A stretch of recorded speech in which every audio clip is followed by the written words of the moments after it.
Novels for ever میں خوش آمدید۔ ناول مجھے ہے حکم اذاں، جس کی رائٹر ہیں مریم۔ یہ اس کی 9ویں ایپیسوڈ ہے۔ آئی ہوپ آپ لوگوں کو یہ ناول اچھا لگ رہا ہوگا۔ تو چلیے بغیر کسی دیر کے اس ناول کو سٹارٹ کرتے ہیں۔ یہ آپ کیا کہہ رہے ہیں ڈاکٹر صاحب؟ فاطمہ کے منہ سے گھٹی گھٹی چینخ نکل گئی۔ اس کے سامنے دنیا لٹ رہی تھی۔ وہ اسے نہیں ملا تھا، وہ اسے مل نہیں سکتا تھا۔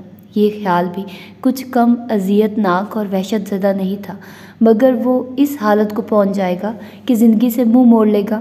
یہ حقیقت کن چھری تھی جو بے دردی سے رگ و جا میں اذیت کے ان گنت رنگ آشکار کر رہی تھی۔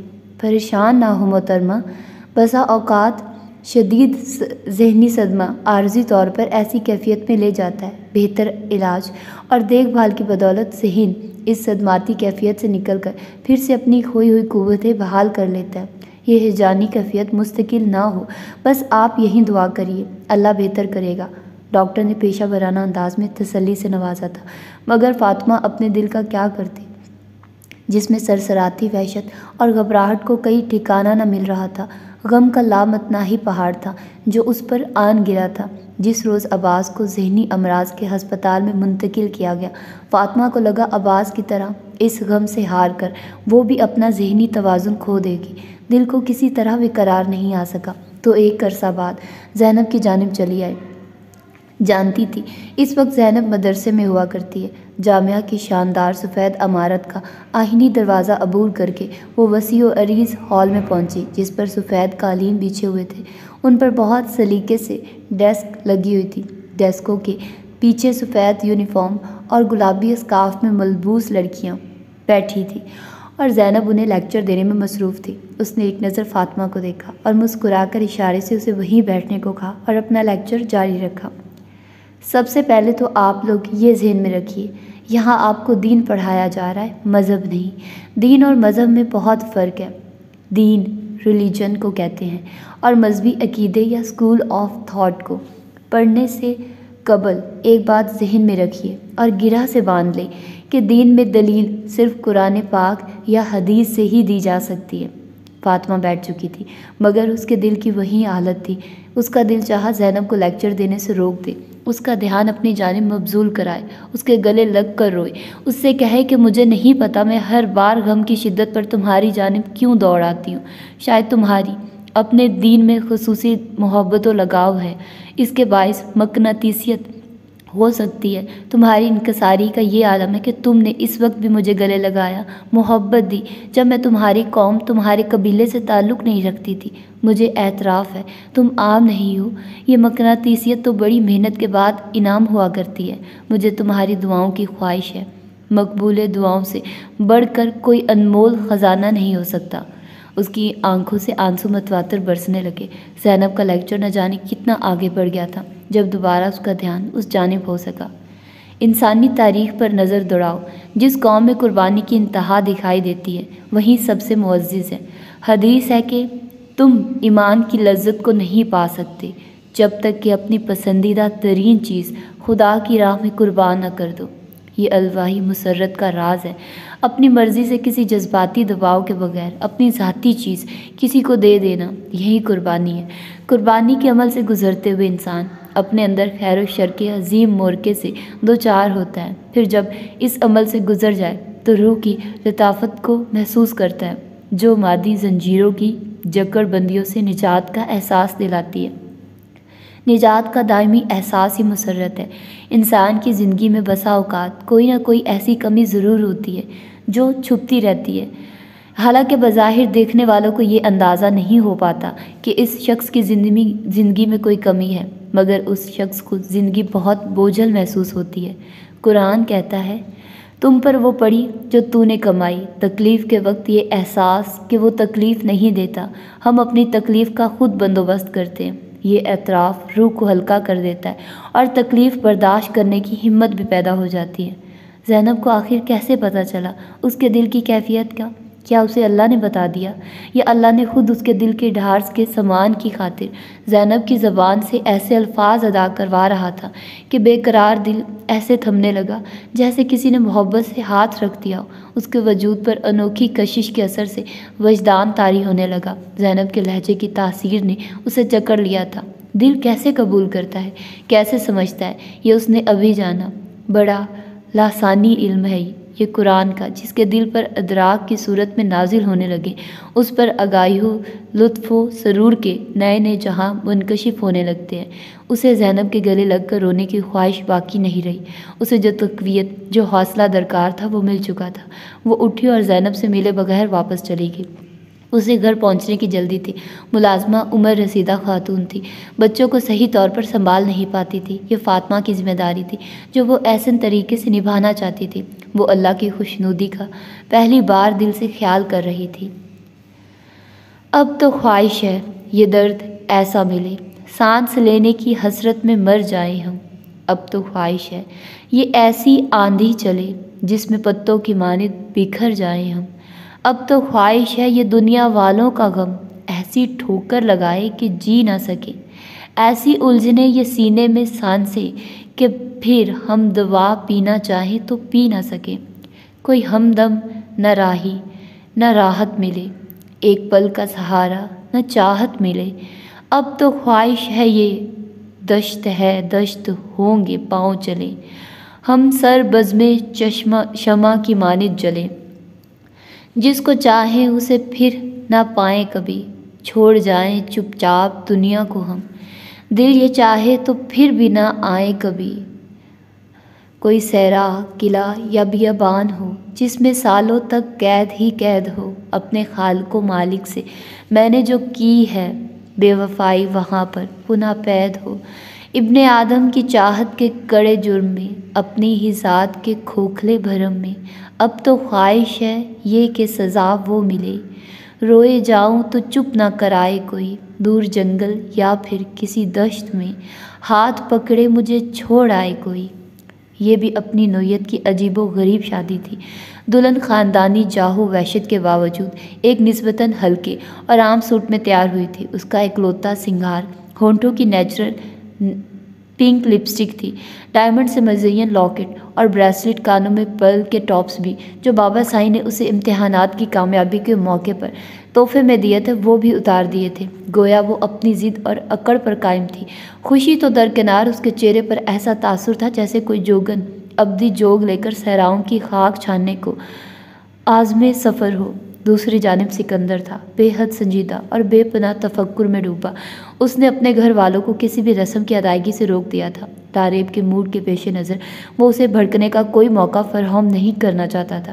بابا سائی تو خیر کچھ چھپا ہوا تھا ہی نہیں۔ جیتی رہو، شاد آباد رہو۔ میں جانتا ہوں بیٹے آپ مجھ سے بہت شاکی اور خفا ہو، ابھی آپ کا دکھ سواتر ہے، تبھی میرے فیصلے کو آپ نے اپنی سزا سمجھ لیا ہے، لیکن ایک وقت آئے گا جب آپ کو اس کی سمجھ آئے گی۔ یہ وقت کی ضرورت ہی نہیں، آپ کی بھلائی اور خوشی کا فیصلہ بھی ہے۔ مجھے اس وقت کا انتظار رہے گا، اس کے باوجود چاہے میں اس دنیا میں رہوں یا نہیں، لیکن آپ کی خوشی، طمانینت اور آسودگی کا احساس ازلی کچھ بھی مجھ تک پہنچ جائے گا، مجھے اطمینان حاصل کر دے گا۔ رخصتی کے موقع پر جب وہ بابا سائی سے ملے بغیر اجنبی تاثرات کے ہمراہ سکندر کی گاڑی میں بیٹھنے کو تھی، بابا سائی نے خود آگے بڑھ کر اس کے سر پر ہاتھ رکھا اور پھر بے اختیاری کے کیفیت میں اس کا سر سینے سے لگا کر بھیگی لرزیدہ آواز میں کہا تھا۔ ان کے الفاظ کے جواب میں لاریب کے چہرے کے کھردرے بیگانہ تاثرات میں ایک تبدیلی آئی تھی۔ وہ استزائیہ مسکراہٹ کی جھلک کا بہت واضح رنگ تھا جس نے پہلے سے تار تار ان کی روح کو مزید بریدہ کر ڈالا۔ ہو سکے تو ذرا سی گنجائش نکال لینا بیٹی، اور اس بوڑھے بیمار باپ سے کبھی ملنے چلی آنا۔ میں تم سے تمہارا دل دکھانے پر معافی کا طلبگار ہوں۔ ان کا ضبط بالآخر رخصت ہو گیا تھا۔ وہ سسک پڑے تھے کہ لاریب کے تاثرات ہی ایسے دل شکن تھے۔ وہ ایسے پتھر میں ڈھل گئی تھی جس پر کسی قسم کی بھی ضرب کا اثر نہیں ہوتا۔ وہ سپاٹ انداز میں ان سے الگ ہوئی اور گاڑی میں بیٹھ گئی۔ سکندر سے بابا سائی کے چہرے کی اذیت نہیں دیکھی گئی تو آگے بڑھ کر انہیں بے اختیار تھام کر اپنے ساتھ لگا لیا۔ حوصلہ کریے بابا سائی، انشاءاللہ سب ٹھیک ہو جائے گا۔ سکندر اپنے تمام تر جذبوں کو دبا کر نرمی سے بولا، ورنہ اس پر لاریب کی ہٹ دھرمی پر جتنا غصہ اسے آ رہا تھا، بس نہ چلتا تھا لاریب کو وہ 2 تھپڑ لگا کر اس کا دماغ ٹھکانے پر لے آئے۔ میں ٹھیک ہوں بیٹے، مجھے خود سے کہیں زیادہ تمہاری فکر لاحق ہے، پتہ نہیں کیا کچھ سہنا پڑے۔ انہوں نے خود کو سنبھال کر آنسو ہتھیلی کی پشت سے رگڑے۔ سکندر کیا کہتا، خاموش کھڑا رہا۔ جاؤ بیٹے، سب منتظر ہے تمہارے۔ لاریب اگر غصے میں کچھ کہے تو اس کی گستاخی کو معاف کر دینا، وہ مجھ سے بہت بدگمان ہے، اگر تم سے بھی ہو گئی تو کہیں کی نہیں رہے گی، وہ دلگیری سے کہہ رہے تھے۔ سکندر کو ان پر ٹوٹ کر رحم آیا اور خود اپنے اوپر بھی۔ بابا سائیں کے لیے تو لحاظ و مروت تھی، جبکہ اس کے معاملے میں تو وہ ہرگز بھی لحاظ کی قائل نہیں تھی۔ اللہ جانے اس کا انجام کیا ہونے والا تھا، وہ خود اپنے اوپر ہنسا۔ آپ پریشان نہ ہو بابا سائیں، انشاءاللہ آپ کو مجھ سے کوئی شکایت نہیں ہوگی۔ ان کے ہاتھ کو نرمی سے دبا کر وہ اپنی ذات کا یقین سونپ رہا تھا۔ بابا سائیں نے پیار بھرے انداز میں اس کا گال سہلایا، پھر پیشانی چومی اور گاڑی میں بٹھا دیا۔ زندگی کا ایک نیا سفر، نیا موڑ، نیا رنگ اس کے سامنے تھا۔ وہ وقت جس کے متعلق اس نے خوابوں میں سوچا تھا، آج اس کے سامنے تھا، مگر وہ اس آسودگی، اس خوشی سے دور تھا جو ہمیشہ اس تصور سے بندھی ہوتی تھی۔ وہ ساکن کھڑا تھا، دل میں یاسیت کا گہرا احساس لیے۔ کیا کمی تھی بھلا اس گھر میں؟ صرف ایک ایمان کے نہ ہونے سے، اس کی زندگی سے دور ہو جانے سے۔ کاروبار، زندگی جوں کا تو تھا، ویسا کا ویسا، وہی خوشی، وہی کہکے، وہی ہنسی۔ بدل گیا تھا تو صرف بس ایک، وہ اس کی خاطر تیاگ ڈالا تھا تو ایمان نے خود کو۔ کتنا احمق تھا وہ، کس قدر بے وقوف! تائی کی باتوں میں آ کر اس نے ایمان کی زندگی میں اپنی بدگمانی، بدعہدی اور بے وفائی کا زہر گھولا تھا، جن کا عدل اور انصاف سے دور کا بھی واسطہ نہیں تھا۔ آگاہی ضیاع تھی، اور ضیاع درد کا لامتناہی صحرا۔ کہاں تھی ایمان؟ کہیں بھی نہیں۔ وہ ہنسنا، مسکرانا بھول گیا تھا، وجود کے اندر دور تک وحشتوں کا ڈیرا تھا۔ فراز نے اس کی سماعتوں میں جو زہریلے تیر اتارے تھے، اس کی سنسناہٹ کا اثر جاتا ہی نہ تھا۔ کتنی کربناک اور ناقابل قبول تھی یہ حقیقت کہ اس کے والدین کا حصہ بھی اس قتل و ناانصافی کے ساتھ حق تلفی و غصب کے معاملات میں ملوث رہا تھا۔ کیسا جھگڑا تھا جو فراز کی پسند کی شادی کی مخالفت میں شروع ہوا تھا اور ماضی میں دور تک دھوپ کے نگلستان کو آشکار کرتا چلا گیا۔ انکشافات کی ننگی تلوار تھی جس نے بے دریغ شرجیل کے وجود پر ضرب لگائی تھی۔ اسے اس تعلق، اس قرابت نے شرمندگی سے دوچار کر دیا تھا۔ تم پسند کی شادی کرنا چاہتے ہو نا، کر لو، مگر اپنی یہ بےہودہ بکواس بند رکھو، سمجھے؟ سب سے زیادہ غصہ تاؤ جی کو آیا تھا۔ اس کے باوجود انہوں نے حواس بحال رکھے ہوئے تھے۔ وہ ہر ممکن طریقے سے فراز کو سب کے سامنے ماضی کریدنے پر باز رکھنا چاہتے تھے۔ آپ لوگوں کی مکمل رضامندی شامل ہونی چاہیے اس میں صرف یہی نہیں، مجھے میری اس وراثت سے حصہ چاہیے جو آفاق چاچو کی نہیں، قانوناً و شرعاً آپ کی تھی۔ میں نہیں چاہتا کوئی خونی منصوبہ آفاق چاچو کی فیملی اور ایمان بھابھی کی طرح اس جرم کی پاداش میں میری زندگی کی خوشیوں کو بھی نگلے۔ میں یہاں سے جانا چاہوں گا معذرت کے ساتھ، مگر مجھے اب آپ پر ہرگز بھروسہ اور اعتماد نہیں، اسی وجہ سے میں کوئی رسک نہیں لینا چاہتا۔ اس کی وجہ آپ یہ بھی سمجھ لیں کہ میں نہ تو آفاق چاچو کی طرح بے خبر ہوں اور نہ شرجیل بھائی کی طرح بے عقل۔ مجھے اپنے تحفظ اور بقا کے طریقے آتے ہیں۔ وہ کتنا غضبناک ہو رہا تھا۔ شرجیل میں مزید سننے کی تاب نہیں تھی، وہ وہاں سے اٹھ کر چلا گیا تھا۔ فراز کا رویہ و عمل کچھ بھی غلط نہیں تھا۔ بہرحال خدا ایک مدت تک ہی ظالموں کو مہلت دیتا ہے، پھر تختے الٹ دیے جاتے ہیں، اور یہ نقصان بھی اپنے قریبی اور عزیز ترین رشتوں کی بدولت جھولی میں گرتا ہے۔ میں یہ سوچ سوچ کر پاگل ہو رہا ہوں، آخر اس بچے کو زمین نگل گئی یا آسمان کھا گیا؟ 30 سال کم نہیں ہوتے۔ اگر وہ زندہ ہوتا تو لازمی رجوع کرتا، جائیداد نہ صحیح، پہچان پانا تو اس کا بنیادی اور اہم حق تھا۔ کیا وہ زندہ نہیں ہوگا؟ شرجیل بھائی، فراز کو ایک نئی جستجو لگ گئی تھی۔ شرجیل محض خالی نظروں سے اسے دیکھ کر رہ گیا۔ کتنی ویرانی آ گئی تھی اس کی آنکھوں میں۔ ایمانداری کی بات ہے، مجھے تو اس بدقسمت بچے پر بہت رحم آ رہا ہے، بلکہ بچہ بھی کہاں، آپ سے بھی بڑا ہے۔ وہ اس لحاظ سے میرا تو دل کرتا ہے اخبار میں ساری تفصیلات کے ساتھ ایک اشتہار چھپوا دوں، کسی کو اس کا حق مل جائے گا، یہ بھی نیکی ہوگی۔ وہ پھر اس کی صلاح مانگ رہا تھا۔ شرجیل اس قابل ہی کہاں تھا کہ کچھ کہہ پاتا۔ فراز کو احساس ہوا تو سر جھٹک کر اٹھ گیا۔ پھر وہ تاؤ جی اور پاپا کے پیچھے کچھ ایسے انداز میں ہاتھ دھو کر پڑا تھا کہ انہیں اس کا رشتہ لے کر اریبہ شاہ کے یہاں جانا پڑا۔ مجھے فوری طور پر جائیداد اور کاروبار سے حصہ بھی چاہیے۔ مطالبہ اتنا کڑا تھا کہ تاؤ جی کو خود پر کنٹرول رکھنا دشوار ہو گیا۔ احمق لڑکے، تو اتنا پھنے کھا کیوں بنتا ہے آخر؟ بات سن، یہ ساری جائیداد ہم میں سے کسی کے نام نہیں کہ اس کے بندر بانٹ اتنی آسانی سے ہو سکے۔ یہ ہمارے بس کا کام ہی نہیں۔ وہ حرام خور اس سام کی اولاد کو لے کر بھاگی تو ساتھ میں جائیداد کے سارے کاغذات بھی لے گئی تھی۔ بنوانے کو تو نئے جعلی کاغذات بھی تیار ہو جاتے ہیں، مگر میں رسک لینے کو تیار نہیں ہوں۔ ہمیں ضرورت بھی کیا ہے تقسیم کی؟ سب کھا رہے ہیں نا، مل کر عیش میں ہیں۔ تو بھی عیش کر، بس اپنی زبان بند کر لے کسی طرح، ورنہ میں کینچی سے کاٹ کر بھی پھینک سکتا ہوں۔ تیرے تو باپ کی جرت نہیں ہوئی میرے آگے بولنے کی۔ تو کس کھیت کی مولی ہے؟ تاؤ جی نے آنکھیں نکال کر کہا تو فراز کے وجود میں یکلخت ہی سناٹے اتر آئے تھے۔ تو اس کا مطلب یہ سب کچھ واقعی صرف آفاق چاچو کا ہے اور ان کے بعد ان کے اس لاپتہ ہو جانے والے بیٹے کا؟ گڈ، آپ کو ہی مبارک ہو یہ یتیموں کا مال۔ میں اس بہتی گنگا میں ہاتھ دھونے کا کوئی ارادہ نہیں رکھتا۔ اپنے قوت بازو پر بھروسہ ہے مجھے، کما کر کھلا سکتا ہوں اپنی فیملی کو۔ اس کے لہجے میں نفرت تھی۔ تاؤ جی نے نخوت انداز میں ہاتھ ہلایا، پھر فراز کے ایک جھٹکے سے وہاں سے اٹھ جانے پر سر اٹھا کر بے حد طنزیہ نظروں سے چھوٹی بھاوج کو دیکھا اور کڑے انداز میں گویا ہوئے، شائستہ تم نے بات کی شرجیل سے؟ یقیناً نہیں کی ہوگی، اتنی توفیق ہی کیوں ہونے لگی تھی میں تو ذرا۔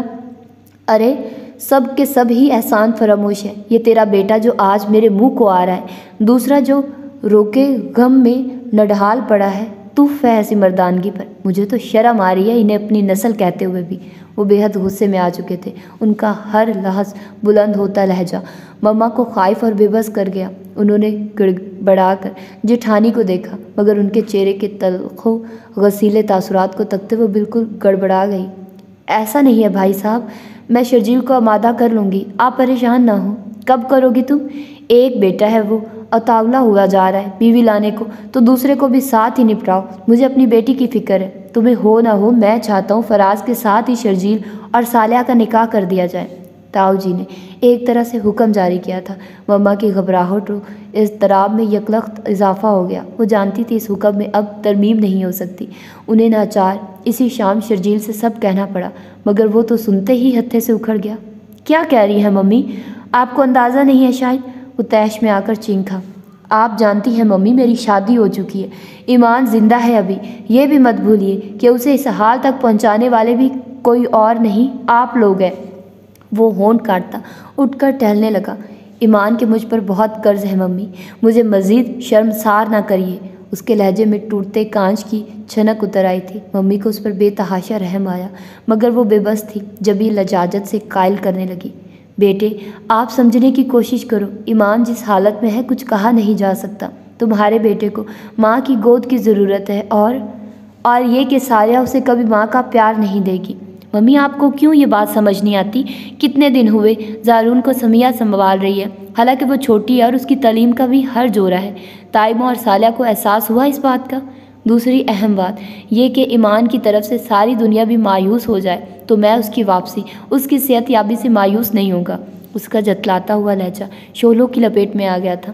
انہیں اس پل بیٹے کی شاکی نظروں سے نظریں چار کرنا دشوار محسوس ہوا، مگر ایک مجبوری تھی جس کے تحت وہ اس پر دباؤ ڈالے جا رہی تھی۔ تم بھی سمجھو بیٹے، ابھی یہ صالحہ کی ذمہ داری نہیں ہے، ذمہ داری بنے گی تو خود بخود۔ معاف کیجیے گا ممی، شرجیل نے زہر خند لہجے میں ان کو ٹوک دیا۔ میں کوئی رسک لینے کے موڈ میں نہیں ہوں۔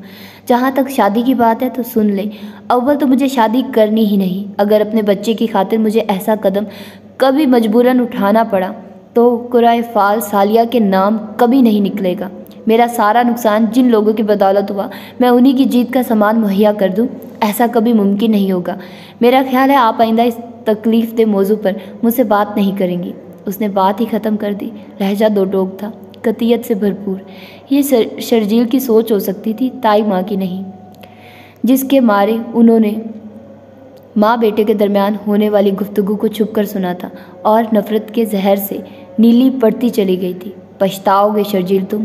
میں دعوے سے کہتی ہوں کہ تمہیں اپنا تھوکا چاٹنے پر مجبور نہ کیا تو نام بدل دینا میرا۔ میں نے تو بڑے بڑے فرعون سیدھے کر لیے، تو کیا چیز ہے؟ وہ وہاں سے پلٹی تو ان کا شیطانی دماغ آئندہ کی منصوبہ بندی میں مشغول ہو چکا تھا۔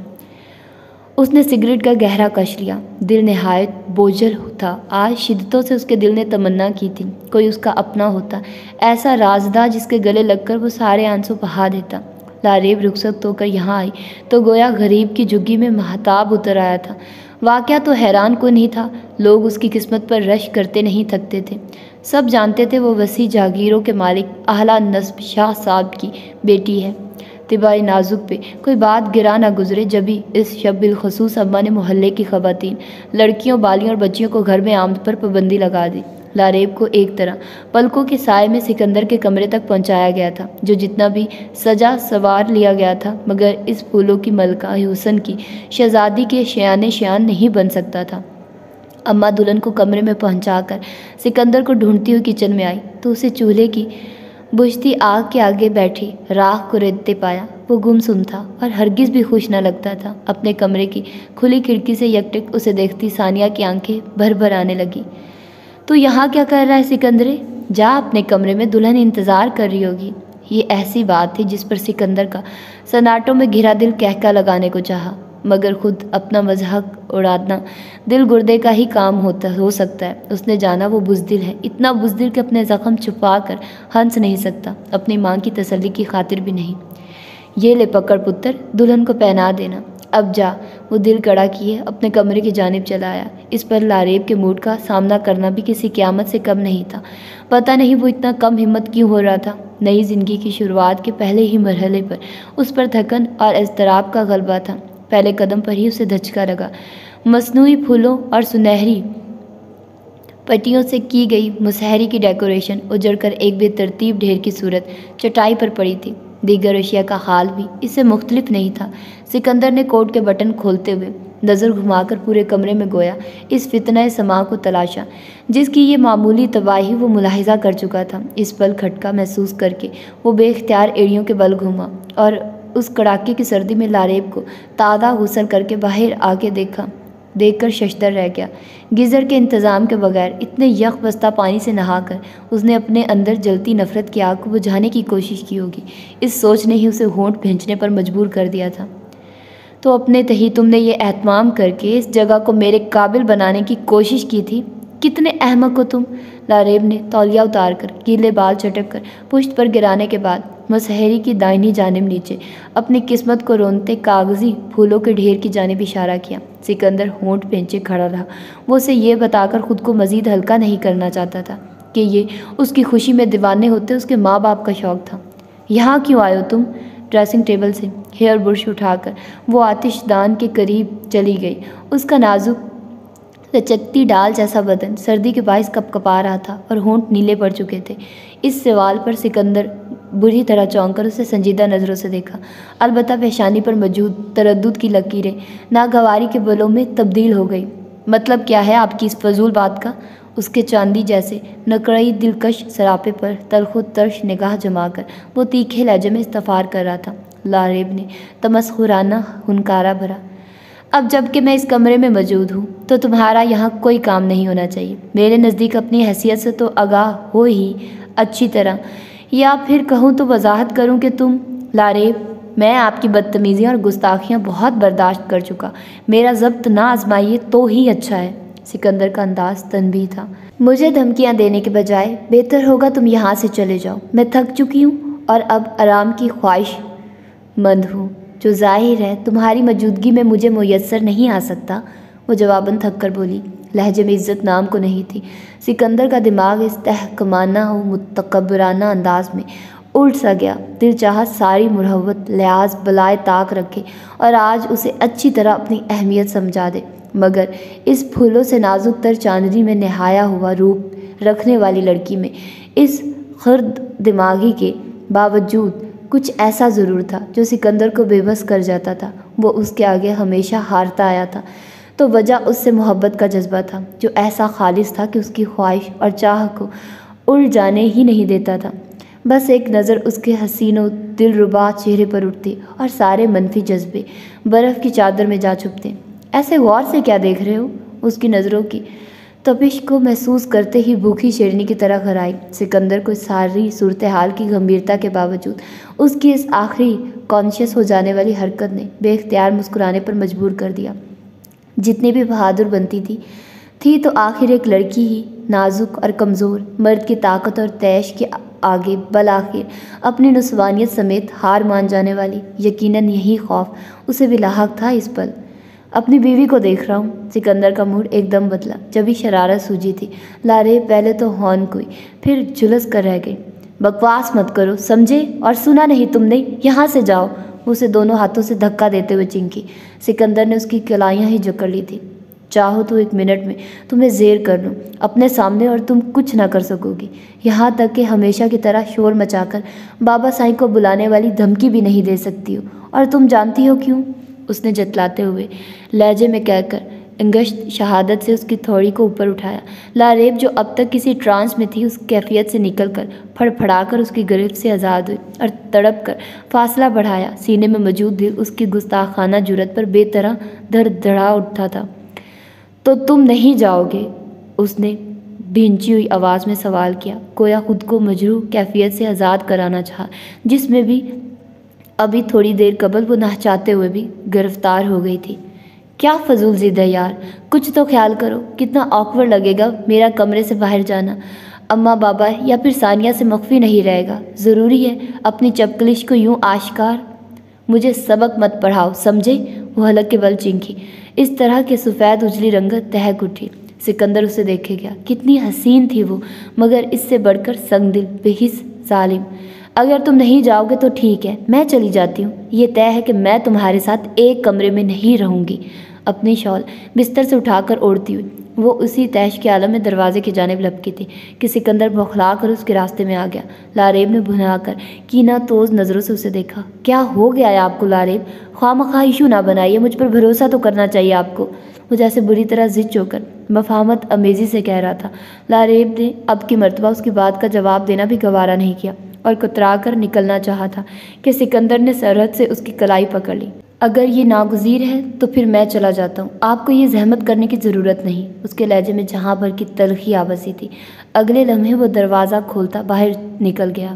لاریب نے جانے کب کا سینے میں اٹکا ہوا سانس بحال کیا اور دروازہ لاک کرنے کے بعد بستر پر آ گئی۔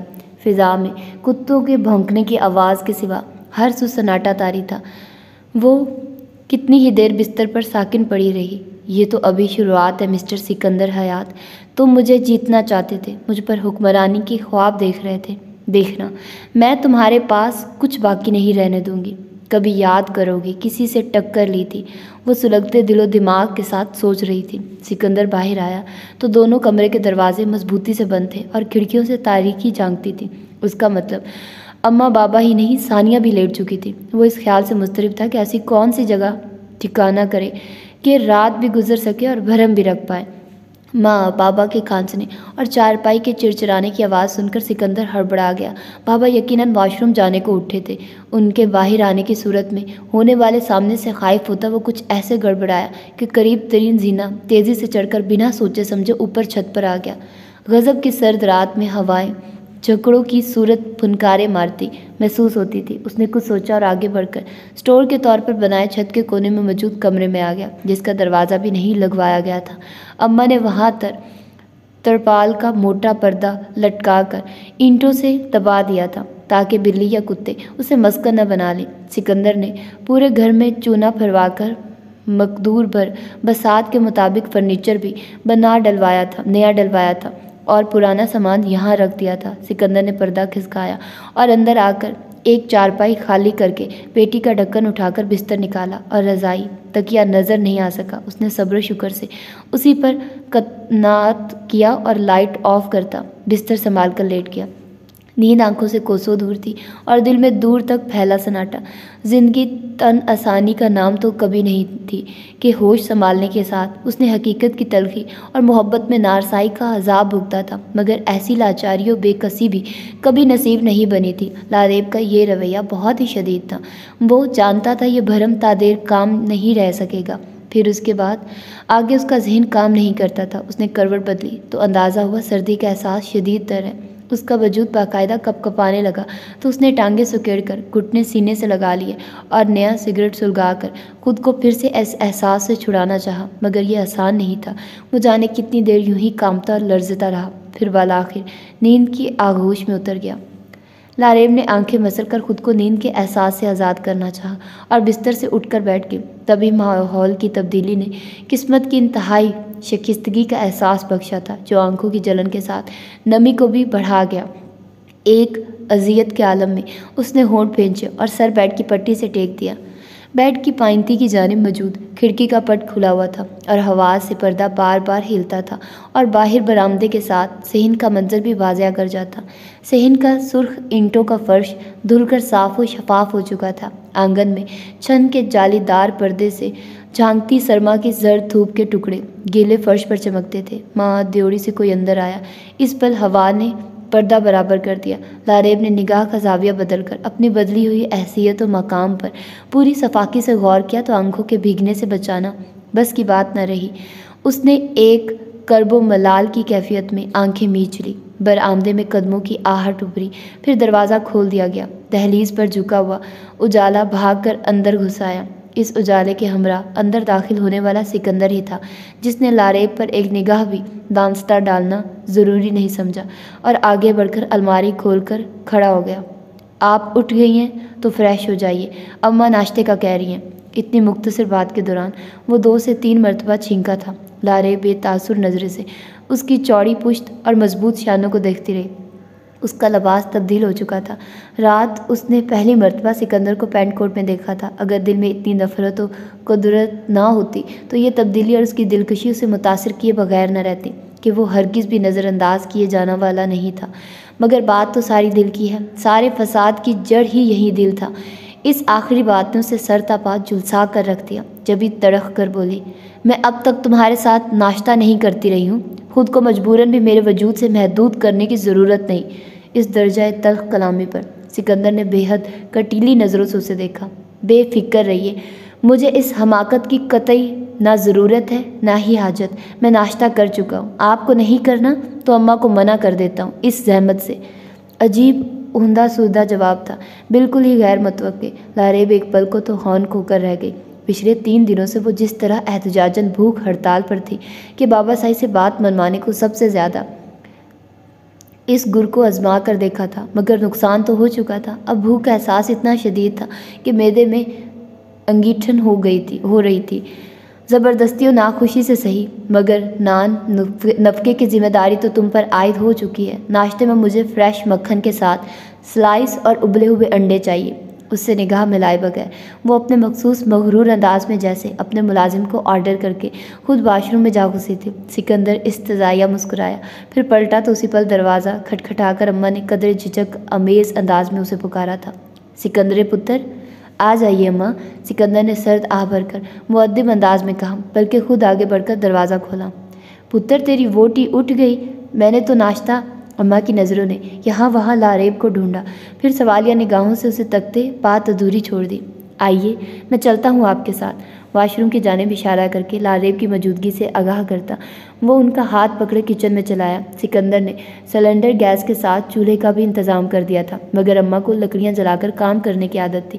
کچن میں مٹی کے چولہے میں اس وقت بھی لکڑیاں سلگ رہی تھی۔ اماں کا اہتمام دیکھنے لائق تھا، وہ تو فجر کی پہلی اذان کے ساتھ ہی تیاری میں لگی تھی۔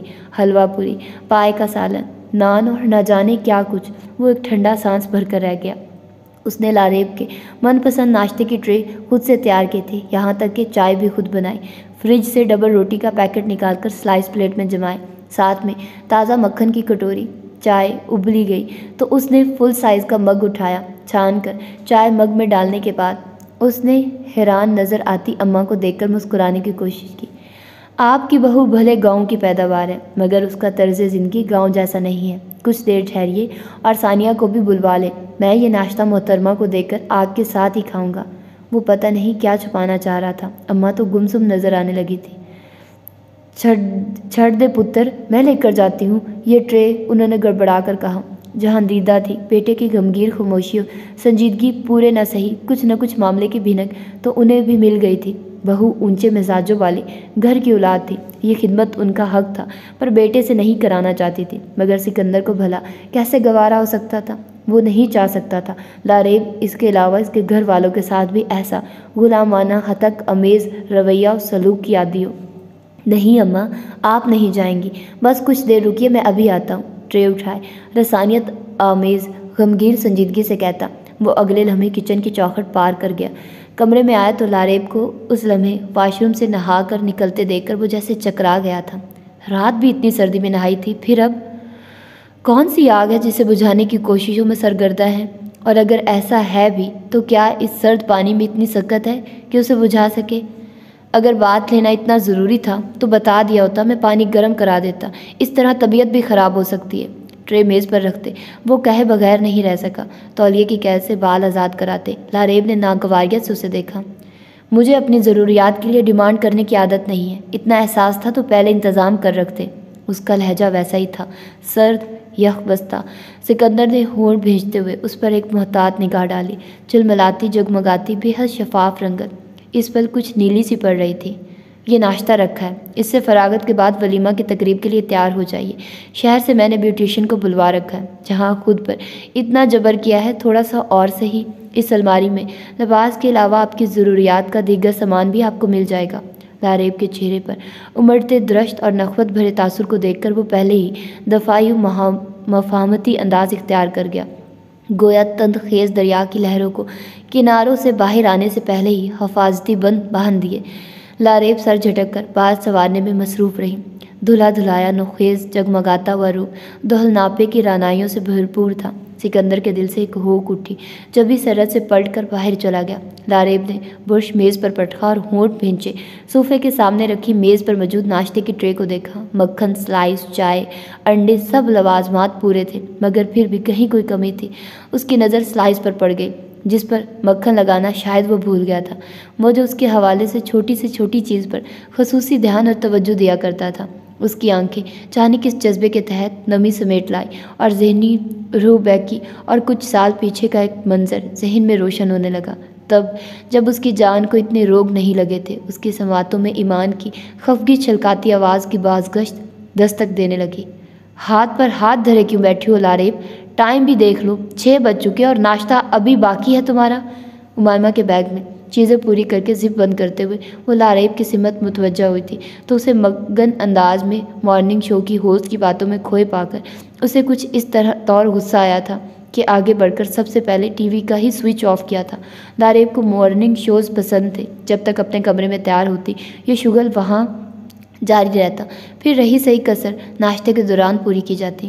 تمہارا بس ہی نہیں چلتا، ورنہ تو گاڑی میں بھی ٹی وی رکھوا لو اور کلاس روم میں بھی۔ ایمان کے گھرنے پر بجائے شرمندہ ہونے کے وہ ڈٹھائی سے دانت نکالنے لگی تھی۔ یہ تو کوئی اتنا مسئلہ ہے بھی نہیں، عباس جو سیل فون یوز کرتے ہیں اس میں دیگر لاتعداد عیاشیوں کے ساتھ ایک یہ عیاشی بھی میسر ہے، مہرو آپا نے بتایا ہے مجھے۔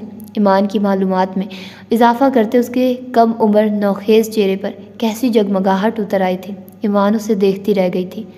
اچھا، اسکول میں فرینڈز کو بتانے کی ضرورت نہیں ہے کہ عباس سے تمہارا یہ والا رشتہ بھی ہے، اور یہ کہ وہ اسٹڈی کے لیے امریکہ میں ہے۔ ایمان کی تاکید پر اس کے اندر کیسا غضب کا احتجاج امڑ آیا تھا، مگر بحث کی نہ ہی وجہ پوچھی، البتہ پوچھ ضرور گئی۔ ناشتہ کرو بھائی، کیوں بیٹھی ہوئی ہو؟ ایمان کے کہنے پر اس نے معصومیت کی انتہا پر جا کر آنکھیں پٹپٹائی۔ کیسے کروں؟ آپ نے سلائس پر مکھن لگایا؟ ایمان سر پٹنے والی ہو گئی۔ یہ کوئی اتنا مشکل کام تھوڑی ہے جو تم لاریب بڑی ہو جاؤ، اب میٹرک میں ہو۔ ایمان کے ڈانٹنے پر اس کا منہ بن گیا تھا۔ مجھے مکھن لگانا نہیں آتا، بٹرنگ سے زیادہ چاپلوس کام اس دنیا میں کوئی نہیں۔ اس کے من گھڑت ارشادات شروع ہو چکے تھے۔ سکندر نے مسکراہٹ دبا کر اسے دیکھا، پھر اس کے آگے سے سلائس کی پلیٹ اٹھا لی۔ دیکھیے بچوں، سکندر بھائی نے 2 منٹ میں کر دیا یہ کام، اب یہ ہر روز بنا کہے اس ذمہ داری کو نبھایا کریں گے، مجھے پورا یقین ہے۔ امائمہ کھلکھلائی اور بالکل درست اندازہ کا آئندہ کا نقشہ کھینچا۔ ایمان البتہ ٹھنڈا سانس بھر کر رہ گئی، مگر واضح رہے سکندر یہ کام زیادہ سے زیادہ تمہاری شادی تک انجام دے سکے گا، مجھے نہیں لگتا عباس تمہیں اتنا سر پر رکھے۔ ایمان نے جیسے اس کی برین واشنگ کی تھی، وہ بے نیازی سے نوالے لیتی چائے پیتی رہی۔ تو پھر بچوں، آپ عباس بھائی کی بجائے سکندر بھائی سے شادی کر لیجیے گا۔ ساری زندگی آپ کے لیے خوشی خوشی مکھن لگاتے رہیں گے۔ امائمہ کے انداز میں وہی لاابالی پن تھا جو اس عمر کا تقاضا ہوا کرتا ہے۔ سکندر اور لاریب کی نظروں کا تصادم ایک دم ہوا تھا۔ ایک جانب گڑبڑاہٹ اور خجالت تھی، دوسری جانب خفگی، شکایت، رنج اور شدید غصہ۔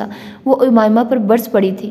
اچھا چھوڑو، سب جانتے ہیں نہ تو تمہاری شادی سکندر سے ہونی ہے، نہ اسے یہ کام کرنا پڑے گا، ایمان نے بروقت سیز فائر کراتے ہوئے کہا تھا۔ دروازہ کھلنے کی آہٹ پر وہ جیسے چونک کر کربناک اذیت انگیز حقیقت میں واپس لوٹ آئی تو آنکھیں آنسوؤں سے جل تھل تھی۔ جب ہی اندر آتے سکندر کا چہرہ اس کی نظروں سے دھندلا گیا تھا۔ آئی ایم سوری، میں بھول گیا تھا کہ الماری کی چابی میرے پاس ہے، یہ رکھ لیں۔ اور اپنے دھیان میں بولتا وہ اس کے چہرے پر نگاہ ڈالتے ہی ٹھٹکا۔ متغیر رنگت آنکھیں برس پڑنے کو بے قرار تھی۔ سکندر یکدم شکستگی اور تھکاوٹ سے چور ہو کر رہ گیا تھا۔ کیوں آتے ہو بار بار میرا تماشا دیکھنے؟ وہ الگ کے بل چینکی۔ تمام تر کڑوی مزمحل یادوں کا مرکز و محور وہی تھا۔ اسے سامنے اور فاتح پا کر بھی بھلا دماغ نہ الٹتا تو کیا ہوتا؟ بھلا کیا دیا تھا اس کی محبت نے اسے؟ کانچ کے برتن کی طرح ٹوٹ کر بکھرتا اور گلی لکڑی کی مانند سلگ کر دھواں دیتا۔ اذیت کے کبھی ایک رنگ کبھی انداز تھوڑی ہوتے ہیں۔ بھینچے ہونٹوں اور سرخ چہرے کے ساتھ وہ پلٹا تو پورا وجود اضطراب میں گھرا ہوا تھا۔ لاریب باقاعدہ رو رہی تھی، دونوں اپنی اپنی جگہ خسارے میں تھے۔ اس نے آنسوؤں کی دھند کے پار اس شخص کو دیکھنے کی کوشش کی جس کی موجودہ حالت اس کا دل پھاڑنے کا باعث بنا کرتی تھی۔ باقاعدہ علاج، توجہ، کچھ بھی تو اس پر اثر انداز نہیں ہوتا تھا۔ ڈاکٹرز مایوس ہونے لگے تھے۔ یہ اپنی ول پاور کو استعمال نہیں کر رہے ہیں مس فاطمہ۔ کسی بھی مرض میں شفا یابی کے لیے پیشنٹ کا ول پاور کا استعمال بے حد اہم کردار ادا کرتا ہے۔ انہیں شاکس بھی لگائے گئے ہیں، ان کی کیفیت کچھ بہتر ہے، مگر افسوسناک بات یہ ہے کہ یہ خود کو زندگی کی طرف نہیں لانا چاہتے۔ ان کی آنکھوں میں دیکھیے، ہر امید، ہر خواہش دم توڑ چکی ہے۔ ایسے مقام پر دعا کے علاوہ ایک ہی حل ہوتا ہے، پیشنٹ کو ان قریبی لوگوں سے ملوایا جائے جن سے اسے محبت ہو تاکہ انہیں زندگی کی طرف لوٹنے میں مدد مل سکے۔ آپ کو تو اندازہ ہوگا ان کی زندگی میں ان کی وائف کے علاوہ کون لوگ اہم ہوں گے۔ جواب میں فاطمہ سرد آہ بھر کر رہ گئی۔ وہ کیا کہتی؟ وہ اس کے متعلق بس اتنا ہی جانتی تھی جتنا عباس کو جاننے والے اس کے عام فینس۔ جیسا کہ آپ کو بھی پتہ ہے کہ انہوں نے پسند کی شادی کی تھی اپنے پیرنٹس سے، تو ان کا کسی قسم کا کوئی رابطہ ہی نہیں ہے۔ کل میں ان کے دونوں بچوں کو لے آؤں گی، مجھے امید ہے کچھ نہ کچھ بہتر نتائج ضرور ملیں گے ہمیں۔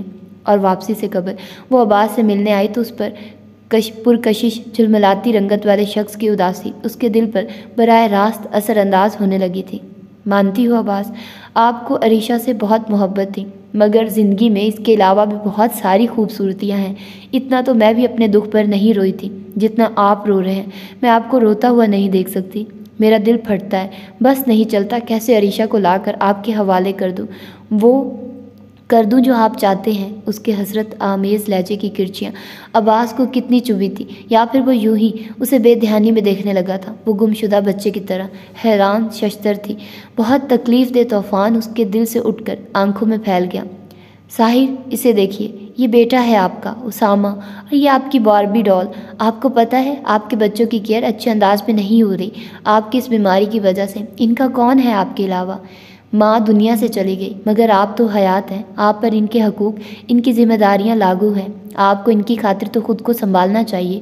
ڈاکٹر کا کہنا تادیبی اور کسی حد تک سختی بھی لیے تھا، جو کم از کم فاطمہ کو بالکل اچھا نہیں لگا، مگر اس وقت اس کے اندر سنسناہٹ سی دوڑنے لگی جب اس نے عباس کے سپاٹ چہرے کے تاثرات میں تبدیلی محسوس کی۔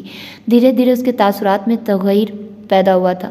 اس کے بعد کا جو اثر تھا وہ بے پناہ کرب و اذیت اور وحشت بھرا تھا۔ نندنی کا دل بڑھ اٹھا۔ میں عریشہ کے بغیر زندہ نہیں رہنا چاہتا، میں اس سے اتنی محبت کرتا ہوں کہ اس کے بغیر مجھے زندگی نہیں چاہیے۔ سنا تم نے؟ سنا؟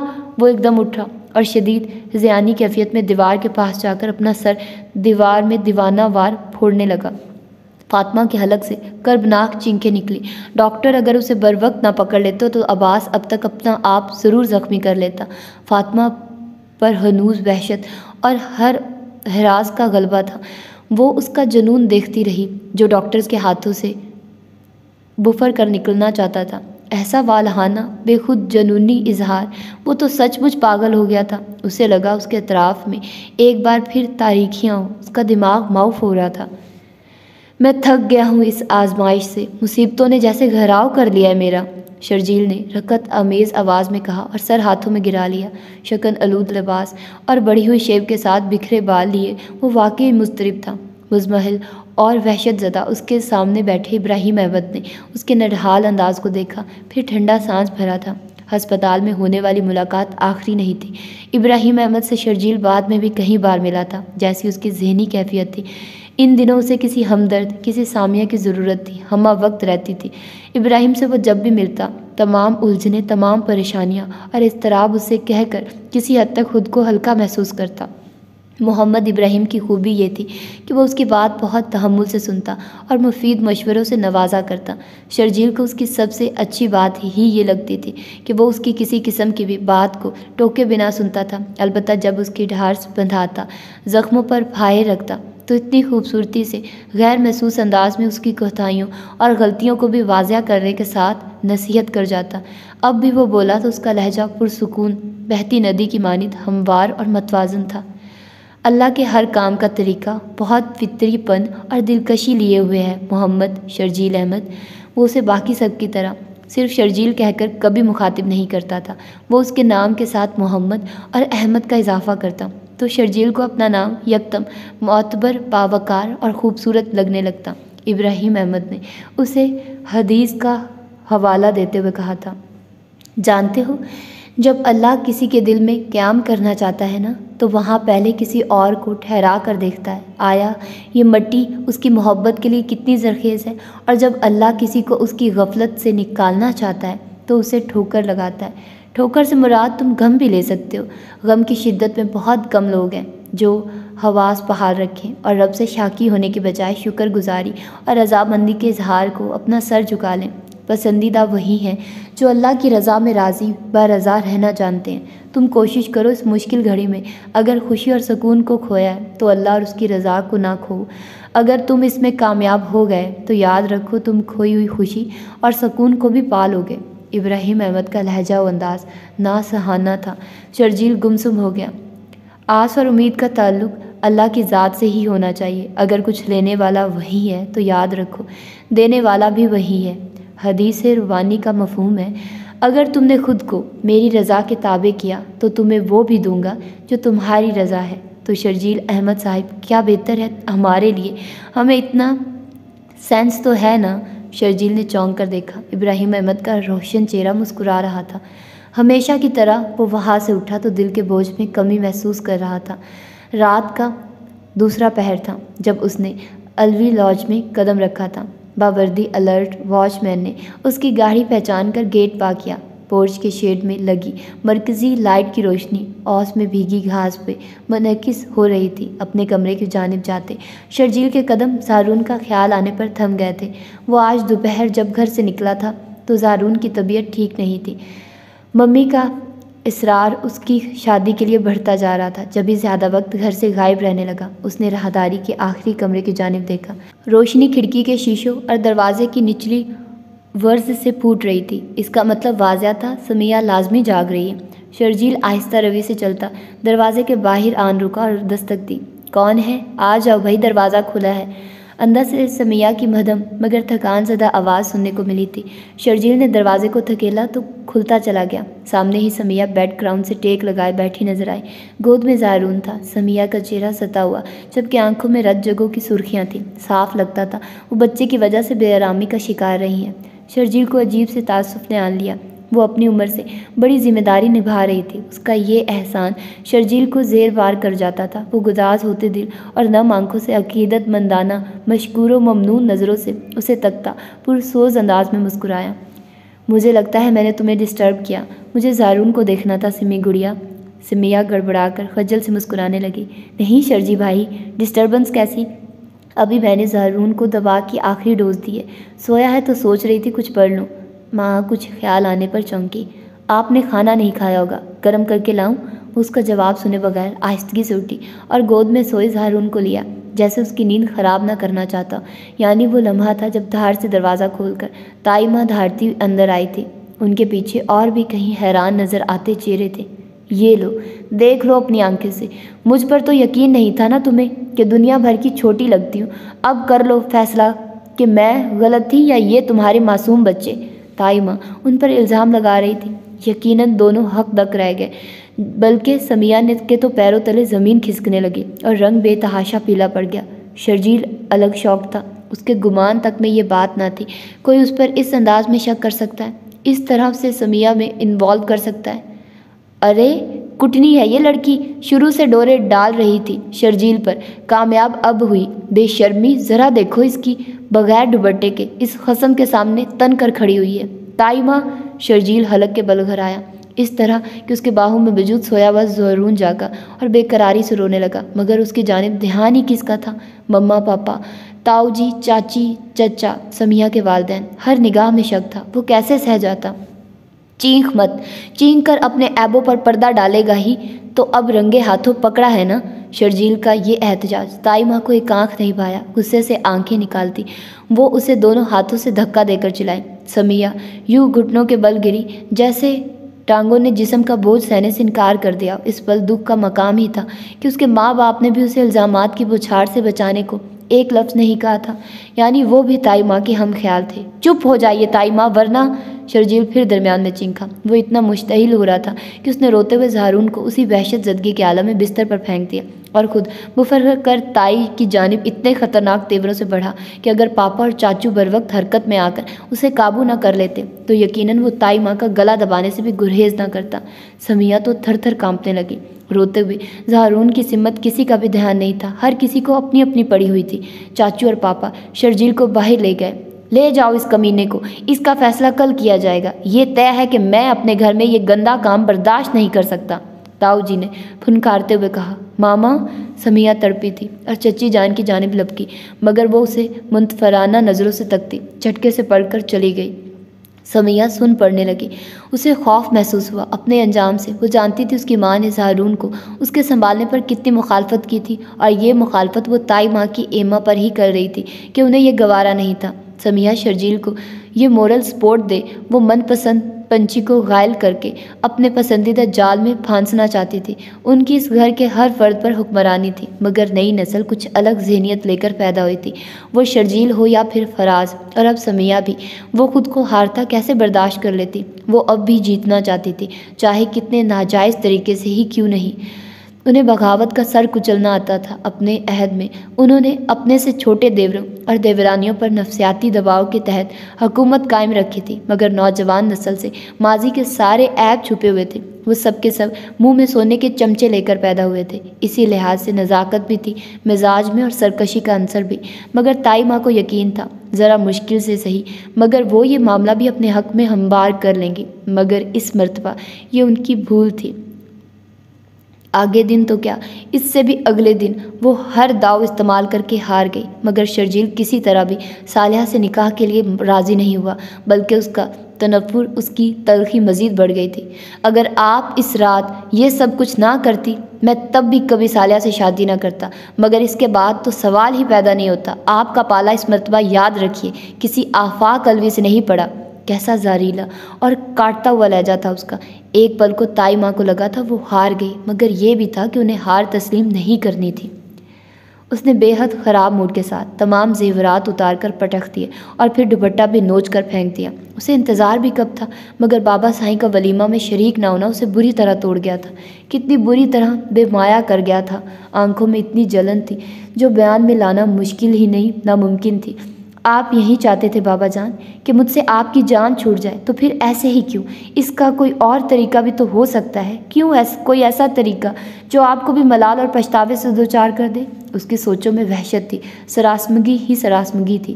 اسی جہنونی گفیت میں اس نے فروٹ کی ٹوکری سے چھری چپٹ کر اٹھا لی۔ اب یاد کر کے روتے رہیے گا کہ آپ نے کبھی میرے ساتھ زبردستی اور زیادتی کی انتہا کی تھی، ساری زندگی کی کسک نہ چھوڑ دی دل میں، تو کہیے گا لاریب آپ کے لیے غم کا سر چشمہ ہوگی جو کبھی خشک نہیں ہوتا، جو کبھی ٹک کر نہیں بیٹھتا، بلندی سے گرتا ہے، شور کرتا ہے، تکلیف دیتا ہے۔ اس کی لاہنبی پلکوں سے آنسو ٹوٹ کر بے قرار سے گریبان میں جذب ہوئے۔ وہ اس مجنونانہ کیفیت کے زیر اثر اس سے قبل کے خود کو نقصان پہنچاتی۔ دروازے پر ہونے والے کھٹکے نے اسے گھبرا کر پلٹ کر دیکھنے پر مجبور کر دیا تھا۔ اگلے لمحے وہ ساکن رہ گئی۔ سکندر بابا سائیں کو سہارا دیتے کمرے میں لا رہا تھا۔ میں ٹھیک ہوں بیٹے، آپ خواہ پریشان ہو رہے ہیں، وہ پھیکی مسکان کے ساتھ ٹوک رہے تھے، مگر لاریب دیکھ چکی تھی ان کا لہجہ ان کے وجود اور چہرے کی طرح کمزوریوں کی زد پر آیا ہوا تھا۔ محض ایک رات میں وہ یوں نچڑ گئے تھے جیسے کسی نے سارا خون جسم سے کھینچ لیا ہو۔ لاریب گنگ سی انہیں دیکھتی چلی گئی۔ بہت زیادہ خفا ہو بیٹے، ہے نا؟ انہوں نے بہت تحمل سے مسکرا کر دکھ بھری نظروں سے اسے دیکھا۔ لاریب آنسو ضبط نہ کر سکی، جبھی ہونٹ پھینچے اور سرت سے رخ پھیر لیا۔ ایک دنیا کو مخالف کر کے آپ نے مجھے جہنم واصل کیا۔ آپ کا یہ فیصلہ اگر اتنا ہی درست تھا بابا جان تو خود کیوں ہمتیں ہار رہے ہیں؟ کاش میں بہت پہلے مر گئی ہوتی، نہ عباس مجھ سے چھینتا، نہ میں پاگل ہوتی، نہ آپ کو باجوں کے بعد میرا بھی دکھ سہنا پڑتا۔ اس کا جسم دھیرے دھیرے کانپنے لگا۔ چھری اس کی گرفت سے چھوٹ کر گری۔ تب سکندر نے چونک کر پہلے اس کے پیروں میں پڑی چھری کو پھر اسے دیکھا اور سرد سانس کھینچ کر رہ گیا۔ لاریب بیٹے، میں مر چکی ہوں آپ کے لیے، کیوں آ گئے پھر آپ؟ دوپٹہ اٹھا کر شانے پر ڈالتی وہ بے حد تلخی سے کہہ گئی۔ ایسے نہیں کہتے بیٹے، آپ مجھے بہت تکلیف دے رہی ہو۔ یہ تمہاری ناراضی کا ہی خیال تھا کہ طبیعت کی خرابی کے باعث ولیمہ پر اتنی تاخیر سے پہنچاؤں۔ تمام تر ہمت جمع کرنے کے باوجود وہ بولے تو ان کی آواز میں لرزش تھی۔ لاریب کے بہتے آنسوں میں روانی آ گئی، مگر نہ رخ پھیرا نہ انہیں دیکھا۔ وہ دل سے چاہتی تھی کہ بابا سائیں کے گلے لگ جائے، بہت روئی، کچھ تو دل کا بوجھ کم ہو، کچھ تو بابا سائیں کا ملال کم ہو، مگر اس نے ایسا نہیں کیا۔ وہ خود کو معاف کر سکتی تھی، نہ بابا سائیں کو۔ سکندر اور اس کا شوہر، یہ بات ہضم نہیں ہو رہی تھی۔ حد کر دی تھی بابا سائیں نے سزا سنانے کی۔ بابا سائیں اس کی جانب سے پیش رفت سے مایوس ہو کر خود اس کے سامنے آ گئے۔ وہ کیسی بے کلی سے روئی تھی۔ وہ جس کا دل ان کے لیے پتھر ہو گیا تھا وہ تڑپ اٹھے اور اسے کسی چھوٹی سی بچی کی طرح اپنے سینے سے لگا لیا۔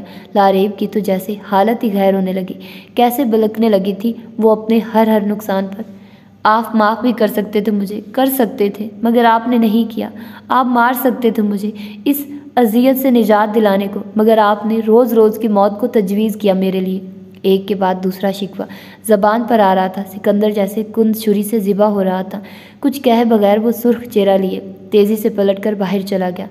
معاف تو کیا ہے تمہیں لاریب، ورنہ ان معاملوں میں ہمارے یہاں چپ چاپ لڑکیوں کو قتل کر دیا جاتا ہے۔ میں جبر اور زبردستی کا کبھی قائل نہیں رہا۔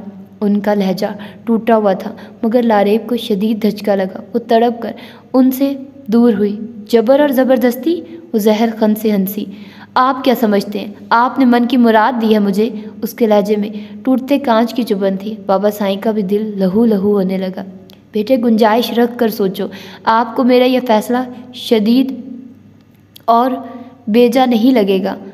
انہوں نے نرمی و محبت سے گویا اسے قائل کرنا چاہا۔ نہیں ہے گنجائش دل میں، قیامت تک پیدا ہو بھی نہیں سکتی آپ کے اس چہیتے کے لیے۔ اس کے لہجے میں صرف بغاوت نہیں تھی، نفرت بھی تھی، تضحیک کا بہت گہرا عنصر بھی۔ بابا سائیں کی اذیت دوری ہونے لگی۔ انہوں نے جانا کم از کم ابھی وہ اسے ہرگز قائل نہیں کر سکتے، جبھی کتنے بے بس نظر آنے لگے تھے۔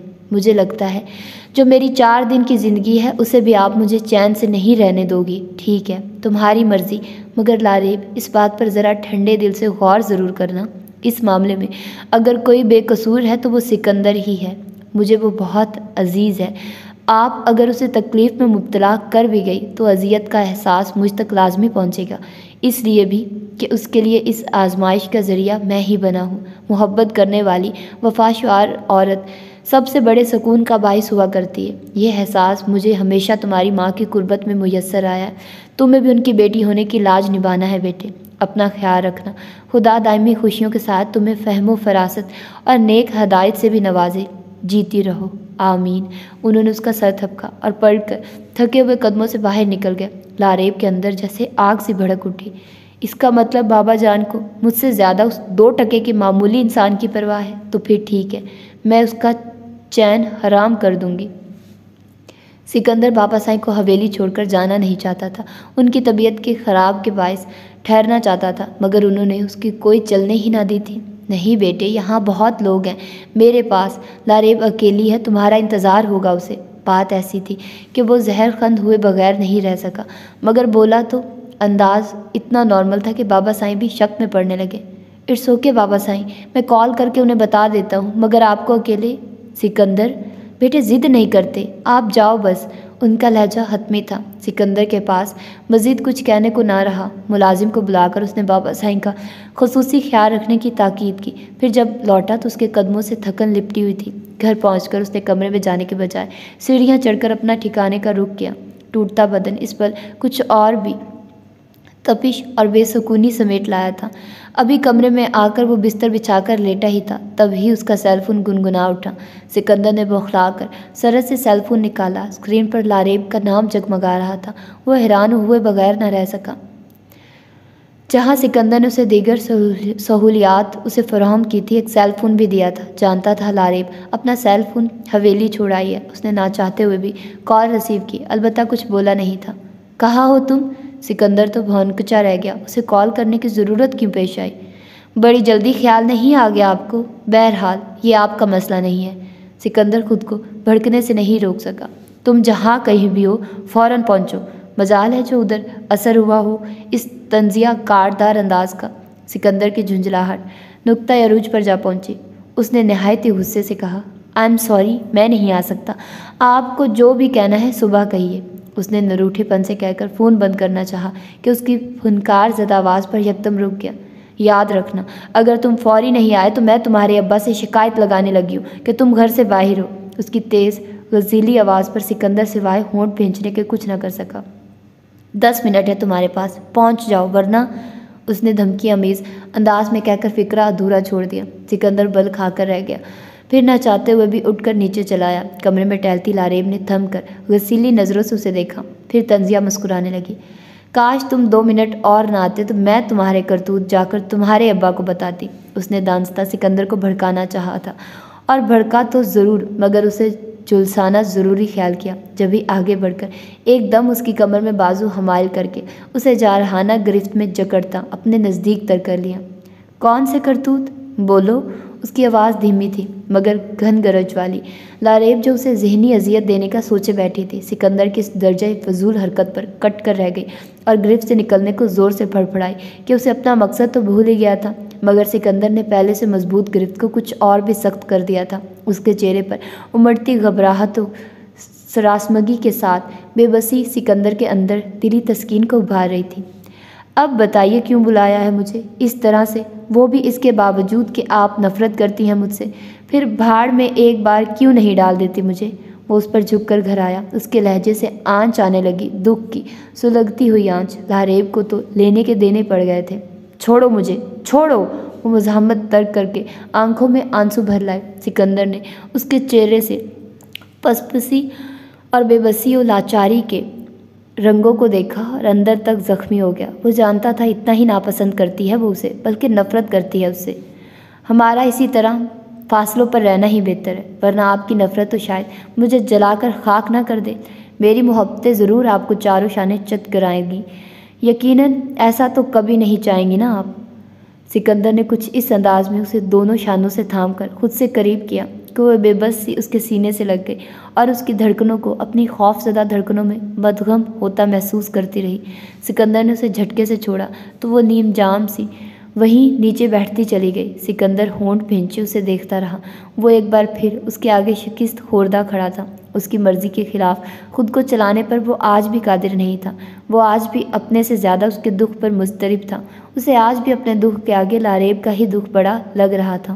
ہر شکایت، ہر شکوہ یہی دم توڑتا تھا۔ وہ واپس پلٹا تو اس کے قدموں سے یاسیت اور تھکن ہی نہیں، بہت سارا ملال بھی لپٹا ہوا تھا۔ شرجیل نے بھینچے ہوئے ہونٹوں کے ساتھ گاڑی کی رفتار خطرناک حد تک بڑھا دی تھی، مگر وہ حواسوں میں ہی نہیں تھا۔ دل و دماغ میں جیسے انگارے چٹک رہے تھے۔ فراز کی شادی سر پر تھی، مگر گھر میں ایک نیا فساد برپا ہو چکا تھا۔ اس رات کا ڈرامہ کیا کم تھا کہ اس تماشے کو انتہا تک پہنچانے کا عزم کرتے سمیحہ کا چٹپٹ رشتہ طے کر دیا گیا تھا۔ شرجیل کے لیے اختلاف و اضطراب کی وجہ یہی تھی۔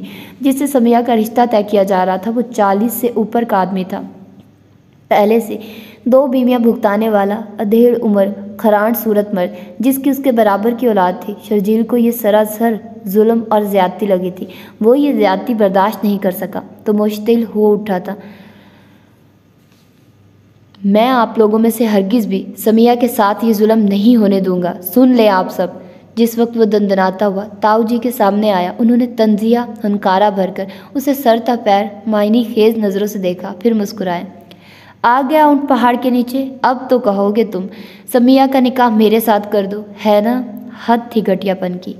اللہ کے لیے تاؤ جی کچھ تو اپنی عمر کا لحاظ کر لیں، میرے اور سمیہ کے ذہنوں میں ایسی کوئی آلودگی نہیں ہے جسے آپ نے اس رات کوئی رنگ دینے کی کوشش کی۔ وہ بولا تو شدت غیظ سے اس کا لہجہ لرز رہا تھا، چہرے پر ایسے تاثرات تھے جو بے بسی کی انتہا پر جا کر آتے ہیں۔ وہ جیسے روحان سا ہو رہا تھا، اپنی اور اس معصوم لڑکی کی پوزیشنیں کلیئر کرنے کو اسے قطعی سمجھ نہیں آتی تھی۔ اس شرپسند لوگوں کی سازشوں سے سمیہ کو کیوں کر بچایا جائے؟ وہ پیاری لڑکی جس نے اس وقت اس کا ساتھ دیا تھا جب اس کے سگے بھی بیگانے بن بیٹھے تھے، اس کی نیکی کا یہ عبرتناک انجام تو نہیں ہونا چاہیے تھا۔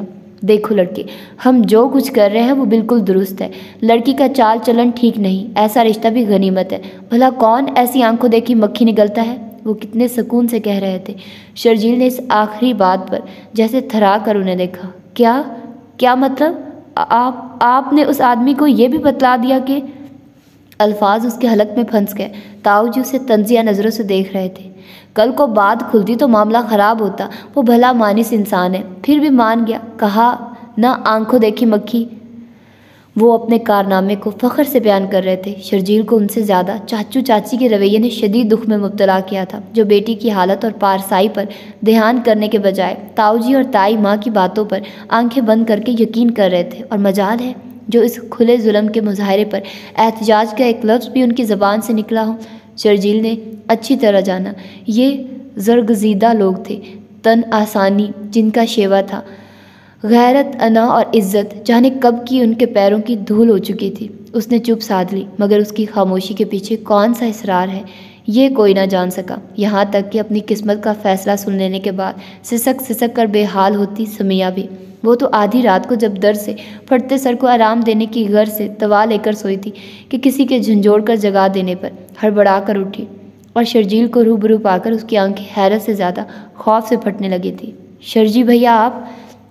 اس کا خوف اس پل دہشت میں بدل گیا جب شرجیل نے کچھ کہے بغیر آگے بڑھ کر سرت سے اس کے حیرت سے کھلے منہ پر اپنی مضبوط ہتھیلی جما کر گویا ہر آواز کا ہی گلا گھونٹ ڈالا۔ اس نے جلتی ہوئی آنکھوں کو بے دردی سے مسل کر آنسو پوچھنے چاہے، دل جیسے سسک کر بے حال تھا۔ گھر کی فضاؤں میں گھٹا گھٹا سوگ رچا بسا تھا۔ کتنے دن ہوئے تھے اب تو اسے گھر لوٹے بھی، مگر اس کا کیا ہوتا کہ وہ زندگی کی طرف نہیں لوٹ رہا تھا، لوٹنا ہی نہیں چاہتا تھا۔ جدائی کا وحشت انگیز جا غسل احساس رگ و جا کو مسلتا تھا تو سرخ شعلوں کا بے درد الاؤ اسے بھسم کرنے لگتا۔ چہار سو آگ ہی آگ تھی، من کو جلاتی، آتی جاتی سانسوں کو دہکاتی۔ یہ خیال، یہ سوچ اسے صبر نہیں آنے دیتی تھی کہ عریشہ اس دنیا سے اس سے ناخوش گئی ہے۔ وہ خفا تھی اس سے، دماغ میں یہ احساس ہی شرارے پھوڑتا تھا۔ حبس زدہ شام نے دھیرے دھیرے رات اوڑھ لی۔ ماں دروازے پر کھٹکا ہوا اور اگلے لمحے لائٹیں جل اٹھنے کے باعث یکلخت کمرہ روشنی میں نہا گیا۔ عباس نے خون رنگ آنکھوں کو قہر باز انداز میں اٹھایا، جیسے ڈسٹرب کرنے والے کو جان سے مار دینے کا خواہش مند ہو۔ ملازموں میں یہ جرأت صرف احسان بابا کی ہی ہوا کرتی تھی، جو اسے زندگی کی طرف لانے کو جد و جہد کرتے تھے۔ وجہ یہی تھی، عباس نے خود بھی ان کی بزرگی کے باعث انہیں عزت و توقیر سے ہی نوازا تھا۔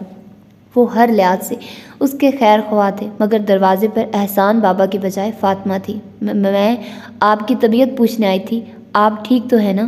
وہ ہکلائی۔ عباس نے جیسے سنا نہیں، وہ یکٹک فاطمہ کو تک رہا تھا۔ عجیب نظریں تھیں، خالی خالی، کھوئی کھوئی۔ ذہن میں عریشہ کی آواز کی بازگشت اتر آئی۔ عباس کی آنکھیں نمی اور وحشت سمیٹنے لگی۔ میں جانتی ہوں عباس، وہ بہت خوبصورت ہے، دین ایمان ہلا دینے کی حد تک میں نے خود محسوس کیا ہے۔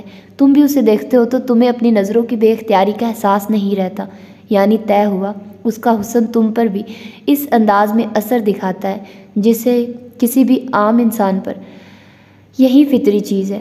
تم کدھر سے خود کو اس معاملے میں الگ اور خاص کہتے ہو؟ مجھے اس بات کا ڈر ہے، جبھی تو منع کرتی ہوں تمہیں۔ اس کی سماعتوں میں عریشہ کی آواز کا شور تھا۔ اس نے کرب امیزی کے انداز میں ہونٹ کاٹے اور آنکھیں جھکا کر اس کی جلن ختم کرنے کو سختی سے بند کیا تو آنسو پلکوں سے ٹوٹ گرے۔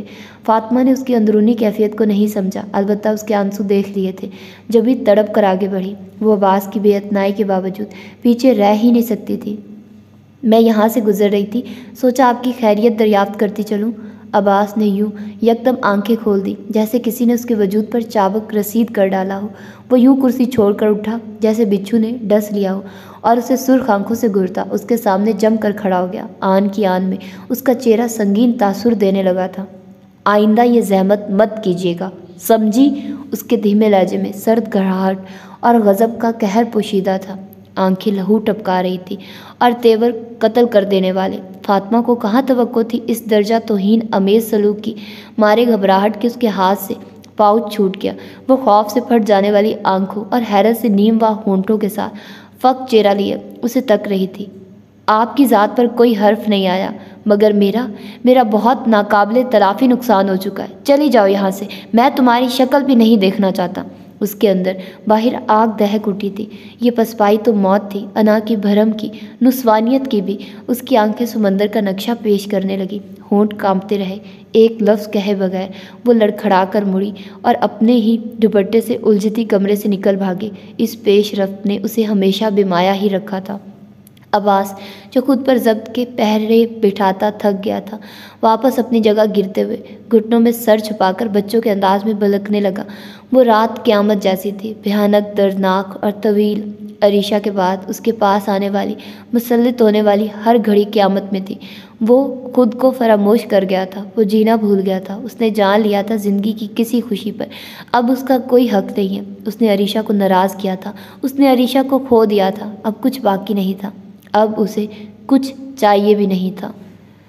ہم خوابوں کے بیپاری تھے، پر اس میں ہوا نقصان بڑا۔ کچھ بخت میں ڈھیروں کالک تھی، کچھ اب کے غضب کا کال پڑا، کچھ راکھ لیے جھولی میں اور سر پر ساہوکار کھڑا۔ جب دھرتی صحرا صحرا تھی، ہم درویا دریا روئے تھے۔ جب ہاتھ کی ریکھائیں چپ تھی اور سر سنگیت کھوئے تھے، تب ہم نے جیون کھیتی میں کچھ خواب انوکھے بوئے تھے، کچھ خواب سجل مسکانوں کے، کچھ بول بہت دیوانوں کے، کچھ لفظ جنہیں معافی نہ ملے، کچھ گیت شکستہ جانوں کے۔ بیڈ گراؤنڈ سے ٹیک لگائے، لاریب کی نظریں زیرو سائز نیلے بلب پر جمی ہوئی تھی جس کے گرد پروانوں کا ہجوم تھا۔ آتش کی حدت سے پروانے جلتے تھے، مگر اس ذوق و شوق سے اس کی جگہ دوسرا لے کر جانے گنوانے میں مصروف عجیب حماقت امیز دیوانگی کا عالم تھا کہ واپسی کی ساری راہیں کھلی ہونے کے باوجود اس دائرے میں گردش کرتے تھے اور مٹتے جاتے تھے۔ اس کا اپنا حال بھی تو اس سے کچھ الگ نہیں تھا، بالکل یہی وحشت، یہی دیوانگی، ایسی ہی بے بسی اس کا بھی مقدر تھی۔ کم و بیش آخر کیا ہے یہ محبت؟ نفع و نقصان سے بے پرواہ، بے نیاز۔ اس کی آنکھیں نم ہوتی چلی گئی۔ آہٹ پر ہی وہ چونک سکی تو سکندر کو روبرو پا کر اس نے نظر کا زاویہ ہی نہیں بدلا، ہونٹ پہ بھینچ لیے۔ انداز میں عجیب سی بے بسی تھی جو کسی بھی احساس سے دل کو رلا دے۔ محبت میں ہار جانا سب سے بڑی اذیت ہے۔ اس دنیا کی سکندر بھلا اس کی کیفیت کو نہ سمجھتا، اس نے بھی تو اسی اذیت کا بار اٹھایا تھا۔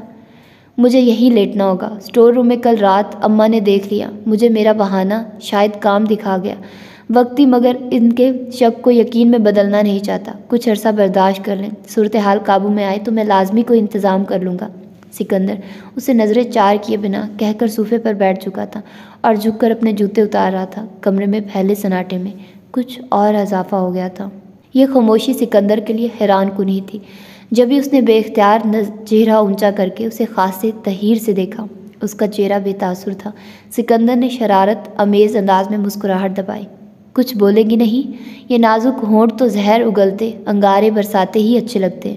خاموشی کا مطلب طبع نازک کی ناسازی کی جانب اشارہ کرتا ہے۔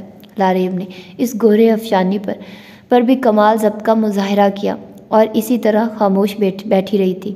پھر گہرا سانس بھرا اور بے مہر انداز میں گویا ہوئی۔